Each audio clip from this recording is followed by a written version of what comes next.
Welcome to the How We Get Through podcast, where we share stories, mental health insights, and healing advice on life's everyday challenges. I'm your host, Jen, a licensed therapist and founder of the How We Get Through app. Registered clinical counselor Kelsey Grimm is back on this episode, and Kelsey explores how healing in layers is necessary and how we can increase the ability to catch it, challenge it, and change the shame cycle, which allows us to be cycle breakers in our own families. Join us again for another heartfelt episode as we discover what it means to heal from intergenerational shame. Welcome back. We are with licensed counselor Kelsey Grimm, who specializes in trauma, anxiety, and depression. She's a licensed counselor in British Columbia, Canada. I said it wrong. If you missed the last episode, go ahead and check it out as we get to know more about Kelsey and her path to becoming a counselor, and we talk more about shame and how it starts. Today, she's back and going to give us some tips on noticing and getting through family shame patterns. Kelsey, welcome back. Thank you so much. We went deep last time. Hey, that was a lot of fun, but definitely got me in my feels for sure. Yes, teary. We're like, tears. Yes, well, welcome back. We'd love to kind of dive deeper into tips in how to, I think we talked about recognizing family shame patterns, but what do we do when it comes up? Like, what are some things that we can notice or focus on? Yeah, I think the hardest part, honestly, and I think this is across the board for any type of healing work that you're doing, is like noticing it when it's happening, like live, like it's going on right now. Yes. And I think that usually starts by being like, oh, whoa, I think last Thursday I was kind of caught in a spiral of shame. And then we realize, oh, it was yesterday I was caught in a family or in a pattern of shame. And then it's like, oh, an hour ago I was caught. And so like, as we continue to do our work and our healing, we become more aware of it as it's happening. And so that one is really hard, but keep going, because the more healing work you do, the more self-awareness you grow and develop, the more likely you are to catch it as it's happening. And I love this. Yeah. I was taught years ago, the catch it, challenge it, change it. So when we catch it when it's happening, then we can challenge it, and then we can change that pattern. And ooh, that's good. Yeah. So can you say that again? Catch it. Credit for it. It was taught to me, but catch it, challenge it, change it. The 3 C's. So powerful. Yeah. That's good. But That's I definitely think that's that. the hardest part, is noticing it when it's happening, right? Mm-hmm. Yes. And I think that's a good point. Interestingly enough, I'm not like a trained somatic therapist. I would love to do training, but I am a 9 on the Enneagram, which is like a body type. So I tend to go into body, or ask people to go in body, of like, what does shame feel like in your body? Or what are the sensations in your body that show up for you? And I think that's like how you can kind of notice it. Or if you're like more mental and less body, like what are the narratives? Where's the criticalness, or how does that critic show up? Totally. Really good point, including the body. Often I encourage people, because we always have our bodies with us. So often if we start to like kind of slow down our experience, and we're like, okay, whoa, I'm having that like sinking feeling in my pit again, or my heart's racing, my hands are sweaty. It gives us so much information if we're able to be cued into that and able to be like, okay, what does it mean when I have this sinking feeling in my gut? Oh, guess what? That means that I'm experiencing a shame right now. Like I'm in my shame cycle. And then often you're right, like the thoughts will kind of spiral. I'm bad. I'm not good enough. It's all my fault. Like I'm not lovable. All those stories. Yes. Yeah. Well, those stories will kind of unfurl as well. But you're totally right. Our body is such a good cue for knowing when we're in the cycles. Yeah. And I think it's helpful and like encouraging. Like you just kind of have to start. Like they're like little breadcrumbs, right? And it'll eventually be like a whole loaf of bread. But like this isn't something that you're just going to get overnight. But your intention in starting is really important and should be praised, you know? And start where you are, right? Like you don't have to be some kind of expert or some kind of, I don't know, like champion or something to start your healing journey, to like, and shame is tricky to heal. Like it's deep. Like we said in the last podcast, it's deep, it's heavy, it's really impactful, and it impacts so many of our relationships with others and with ourselves. And start where you are. Start exactly where you are. You're in the perfect place right now to start exploring this and seeing how it's impacting you. And although it might require some heavy lifting and some tears and some wounds and some pain, it'll be worth it on the other side. Like, I guarantee it. It's always worth it on the other side, even if the journey's really hard. Ooh, yeah. That's you're on the right track when you're like, what the hell just happened? I want to get out of this now. Like, I would like to go back to my old unaware self because this is so hard. Box is Yeah. cracked open and it's so Keep hard to going. shut it. Totally. But yeah, Yep. it's hard. Yeah. Naivety is bliss. Yes. I do believe there's some truth to that. Yes, Yeah. exactly. Exactly. Aw. What else do you got for Yeah. us? So I think when we're talking about moving through your healing journey, a big one is, so the workshop is all about family patterns of shame. And so often we think about who was it in our family story that shared a message in such a way that we interpret it in such a way that created this foundation and this ripe opportunity for us to believe that we're not good enough and to think that we're bad. And so it's not about blaming that person, and that might seem really hard. I'm not into parent blaming. Like, that's not my jam. I think we definitely want to acknowledge the impact they had on us, because even despite best efforts, if it's intentional or unintentional, pain can come from our parents to us without question. And so I don't want to Yeah. blame the parents for what they did wrong or how they hurt us. I want to hold them accountable to their actions. I want to acknowledge the impact they had. And then I want to take responsibility for healing the pain that I have. And sometimes that might mean having a conversation with them down the road. And sometimes that might mean that that's not accessible or available for a multitude of reasons. And then the pain that I have in me is my own responsibility to heal over time. And when we can hold both as true, because I fully believe that it's wounded people that wound others, which is tricky, but it's true, especially when you're on the receiving end of that wounding. It's like, goodness, but that was terrible, and how could they, and all these things. But they're probably wounded too. And so when we can have compassion for the wounds that they have and have some understanding for the impact they had on us and be willing to take responsibility for our own pain, I really feel like that is an indication that you're like well on your road to healing. That is not like beginner course. Like, that's going to down the road, but that's kind of a goal to hold in the end, is knowing that you need to let the anger out. You need to let the frustration out. You need to let the hurt out, like 100%. That's all a part of it. And at the end, hopefully you'll have some peace knowing that you're able to hold both stories, both pains as truth. Yeah, I love that. And I love how you said, like, this is the roadmap, right? This isn't like you do all this tomorrow, right? Tomorrow, This is no, like, maybe not even this year. right. Yes. Yeah. This is the process of what the journey looks like. And I think, like, even in my own clients and experience, it's kind of falls into two camps where they aren't blaming at all, or they're too blamey. And I mean, yeah, that's not like, I'm generalizing here, right? But it's like, if we're not like acknowledging the hurt, I think is really what I'm trying to say. Like, how do we validate our own experience first? And in this, it's the same idea. Like, we're kind of having this emotional boundary between our parents of like, this is my hurt, this is their hurt.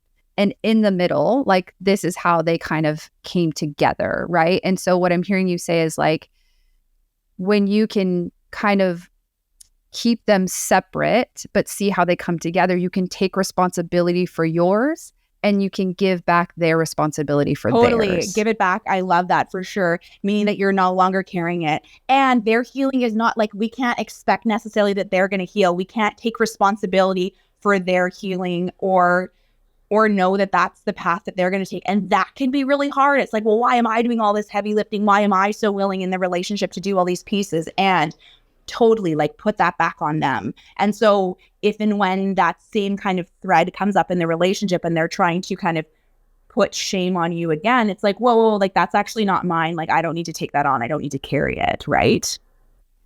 Yes, exactly. Which that emotional boundary I've like found, I mean, in my own experience as well, but like for clients is like so hard to separate, to really kind of delineate, to notice. And I think that's another big part of awareness of like, oh, what is mine and what is theirs? And how do you keep kind of with, as your family member, somebody says something shaming, you're like, oh, like there it is again, right? Because we can heal and we can start to break down things. But if our families don't change, we still have to be, or choose not to be, right, in contact with them, or you're still having to clean up that wound as it's getting like poked again.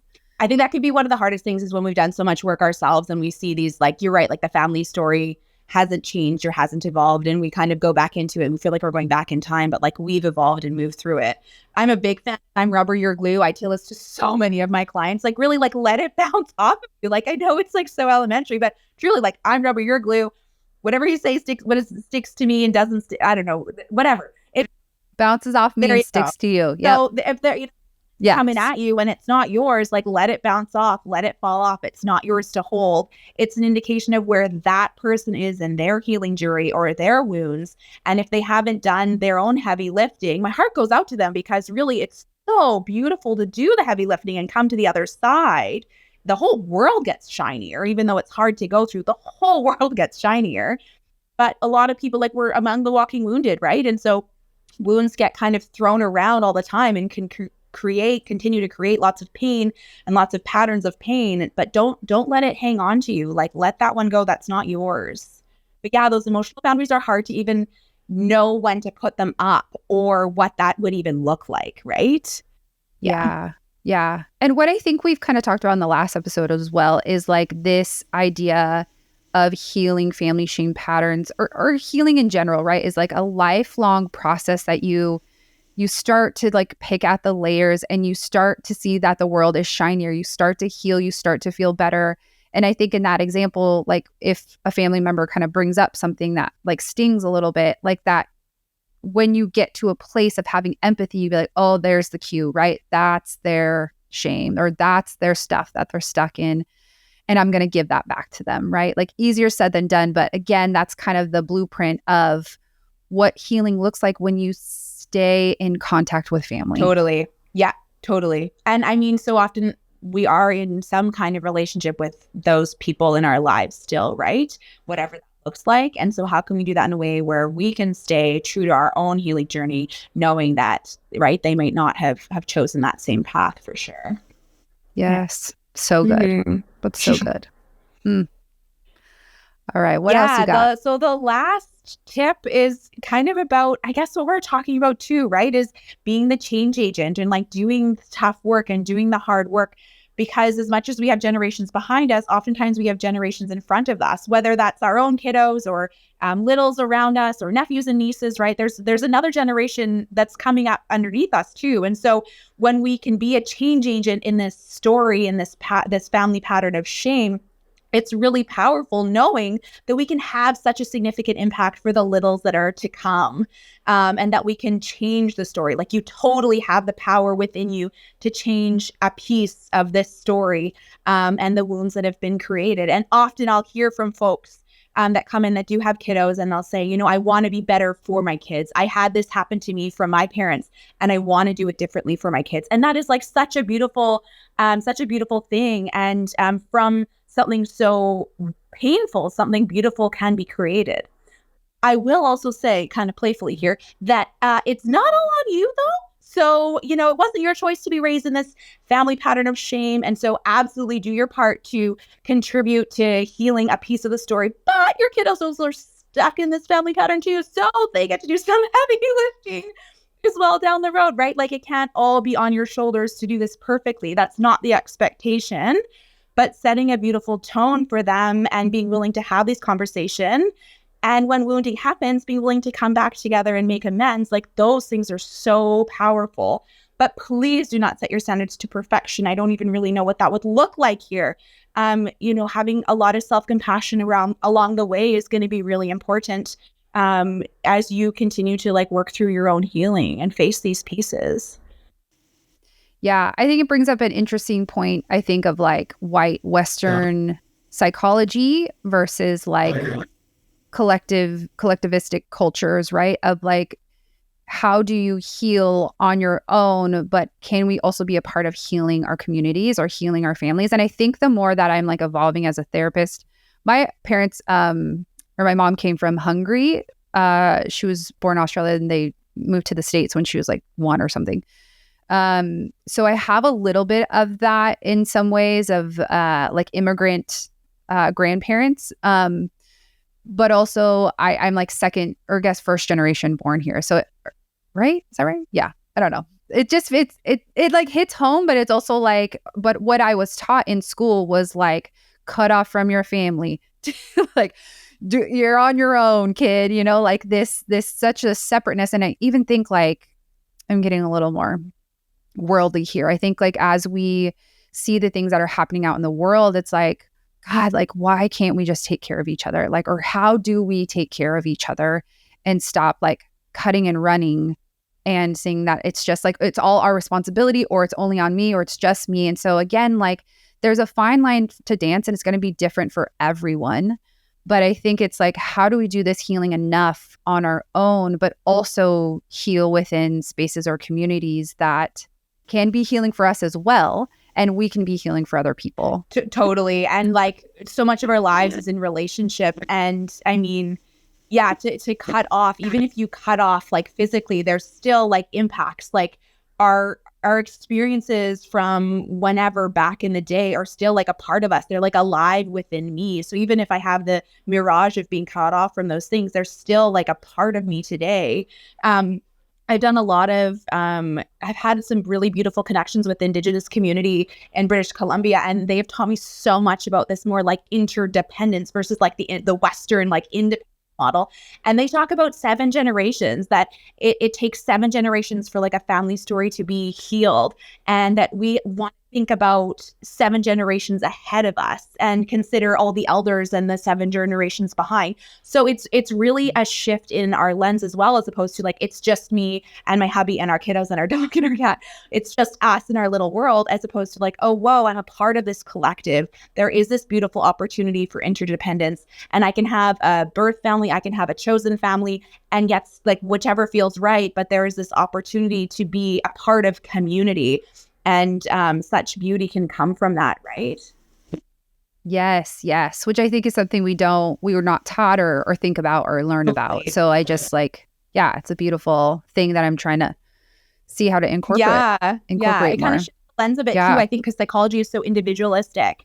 And so if we shift the lens to look at like even society or like collective or community or like values and beliefs that are alive in our culture, it really like changes the game, right? When we include that systems focus. Yeah, totally.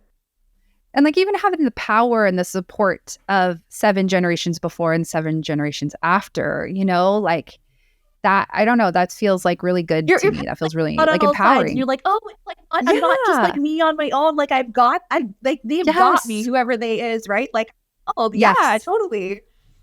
Yeah. Exactly. Oh, I love that. And so I think you have a story of like you healing your own family shame patterns and your mom recognizing or repair or something like that. Would you be willing to share what that is for you? Because that's a great experience. Yeah, definitely. So I feel like I'm a part of, I think my mom's a change agent. I think my dad's a change agent. I think my hubby's a change agent. And by that, I mean like changing stories of intergenerational wounds or whatever you want to call it. And so I focused on like kind of the family shame pattern in the workshop. But I think the intergenerational wounds that happen in so many of our families, definitely I am a part of that as well. And so my grandmother grew up in India, a part of a family that was really well off, and there was so much violence in her home. Her father was really, really abusive. And she moved during partition, which was 1947, when there was all the separation going on, and Pakistan was created, and there was so much violence, and Gandhi was alive and well, and like all of that, British was leaving, like all of that chaos was going on. So her family fled. They went to UK. And then she met my grandfather, and then they moved to Canada. And so she was surrounded by a lot of violence growing up. And my grandma, who's a force, still alive and well, 90 and very spunky, watch out, has more of a social life than I do. But she said, I never want to do this to my kiddo. And so she was able to put a stop to that story of family violence. Definitely there was some emotional violence, I would say, to my mom, and my mom's a tender, tender soul. And then my mom was like, well, that emotional violence that I experienced, like, I want to do that differently for my family. And so my brothers and I were raised in a very like warm and gentle perhaps too permissive at times kind of environment. And so then I'm kind of bringing in, a little bit more balance around like boundaries and those pieces. And so you can see how the stories evolve through the generations. And I think it's really powerful because that story is like a pretty clear story about the shifts and the changes that have happened. But not everyone is able to make those changes and those positive shifts in their family story. Like my grandmother's brother, he was very violent to his kiddo, and he coped and used alcohol for all the traumas that he experienced growing up. And so he passed on the story of family violence in his family, and then he kind of wove in this other unhealthy coping of alcohol use into his family. So it's, even with best efforts, it's not always true that we get to have this beautiful healing happen through the generations. But you can see how my grandma healed one part of the story, and there was still more to be healed. So my mom healed more, and then there's still more, and my kiddos are going to have to heal more too, right?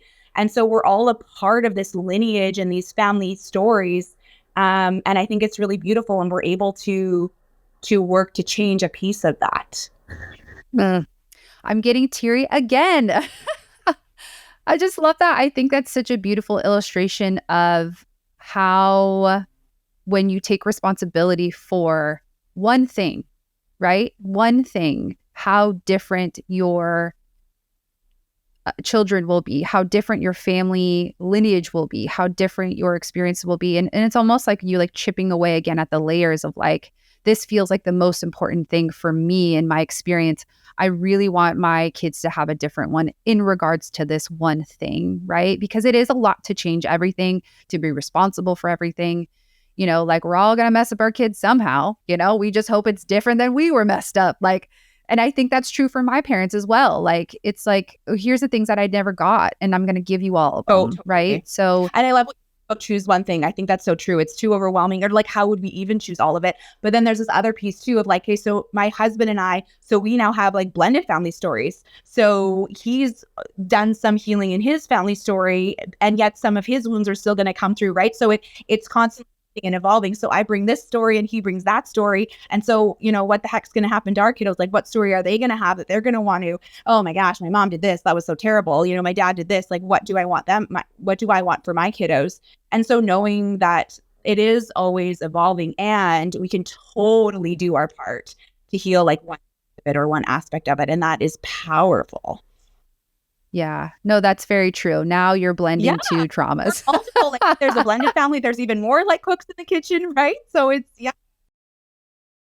Yeah. And doing the work is like, okay, what's coming up for you? What's coming up for you? And how do we together handle that with our kids, which is. And what happens when we're triggered, right? When something happens to our kid. Like I was in a program with my kiddo, and the teacher I felt was so shaming, and I was like flooded with reaction. And I was like, let's just stay steady. Like, let's just be present. But I was like, how can an EC or an early education teacher be so shaming to these like toddlers? I was like, oh my goodness, So I had my own reaction. So like that's going to happen too along the way, right?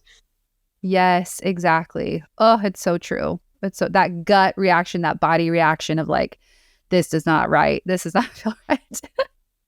Oh, so good. There is one thing you mentioned. Your mom like created a nonprofit out of something. Can you talk more about that? Because I feel like that's so my coping with my traumas and my wounding when I was young and a teenager. I had a really, really severe eating disorder. Like everyone thought I was gonna actually like die because of it. It was really bad. I was in and out of the hospital. I had to go to treatment a few times, and I was just young, like 12 to 18, kind of in that range. So fortunately, I was a youth because I got like really, really excellent care.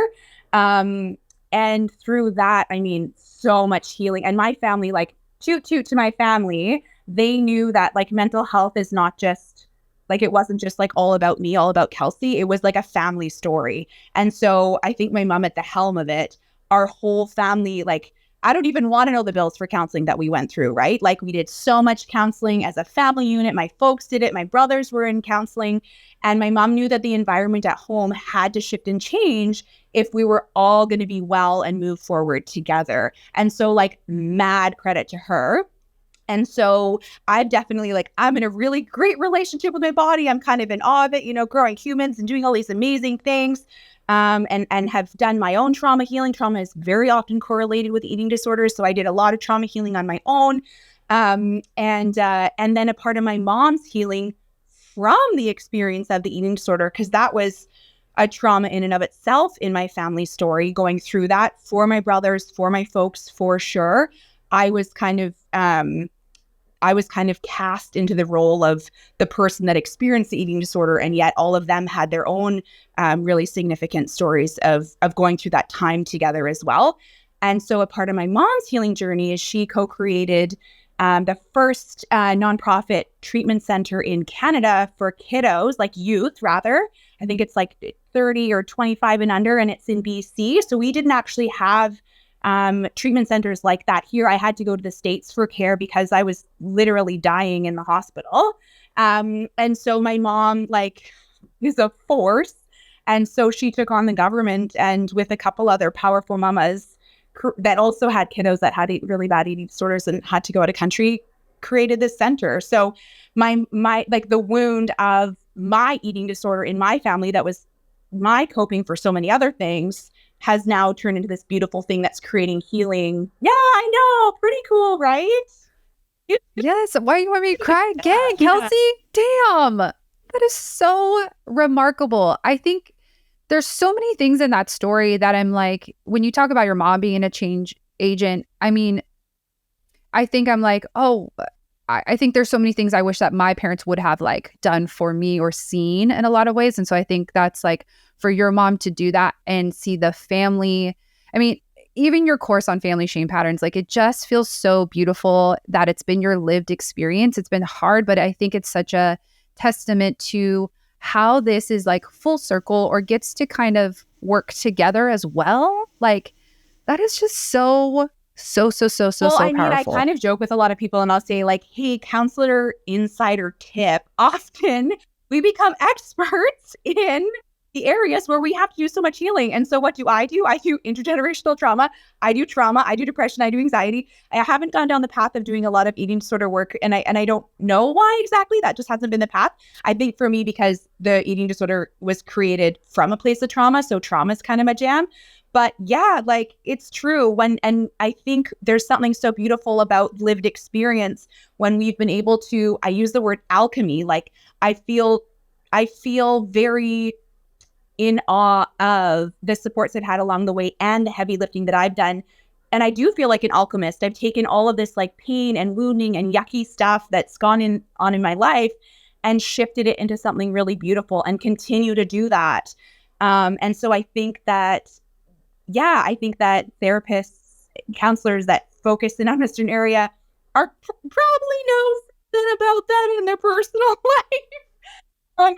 That's part of the reason we're so passionate about it too, right? Yes. Yeah. Absolutely. Absolutely. Yes.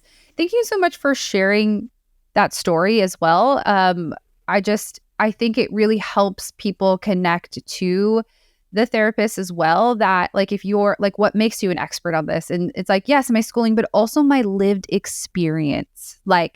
I know exactly what it feels like. I know exactly how it looks like on the other end, and I'm going to walk you through that. And so I just, again, thank you for sharing that, because I think it's so powerful on the receiving end to get that connection of oh, she gets totally. it. Yeah. And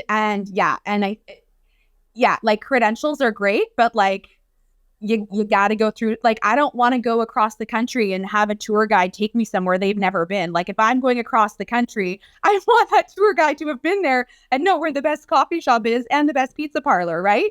So I feel that's kind of thing. Counselors, hey, counselor, I want to know you've gone through some yucky stuff in your life and you've done your own healing to kind of earn the stripes to know how to guide me through it. Yes. Oh, it's so good. So good. Yes. Well, for whoever is listening, Kelsey has a course on family shame patterns on the How We Get Through app. It is amazing. It's 30 minutes or less. She did a great job of compiling so much good depth information. She has a great some good workbook questions in there, reflection questions of like, where does this show up for you in your life? So you're going to be able to really personalize it for yourself. And Kelsey, what else are you doing? How can people find you? Do you have any resources that you'd like to Yeah, share? totally. So our website is, so we're in Canada, but it's www.healingspaces.center. And you can also follow me on all the social media challenges at healingspaces.center. Center is spelled the American way, so that'll be easy for all y'all American folks. And I have a course coming up in the fall as well called Fear to Courage. So there is a free download on our website if you want to check it out. I have no doubt if you're listening to this podcast and doing some heavy lifting, you're already really deep in the courage. But fear can get a really bad rap, and it can hinder us in so many ways and prevent us from doing and being who we want in the world. And yet when we face that fear and we grow courage on the back of fear, again, it's such hard work to do. And yet the results are beautiful, and we have such shiny lives afterwards, or more shiny than they were before. So all that information's on our website. It's going to be launched this fall because I'm busy with new baby before then. But if you want to check it out, feel free to. And you can download the resource booklet there and get on the wait list or the email list about notifications for the course coming up. Awesome. And we'll put all of that in the show notes for everyone as well. Yay. Kelsey, thank you so much for spending time, sharing your wisdom, sharing your story. We really loved having you. And we'll see you next time. Fun. Thank you for listening to our show. We hope we've provided a space for you to feel empowered to allow yourself to heal layer by layer. And if you're ready to dive deeper, check out Kelsey's course, Family Shame Patterns, on the How We Get Through app, available for both Android and iPhone. Stay tuned for next week's episode as we celebrate Pride Month with Nick Berry, a licensed marriage and family therapist. Join us for a heartfelt conversation on how we can help our kids feel unconditionally loved when they are questioning their sexuality. Thanks again.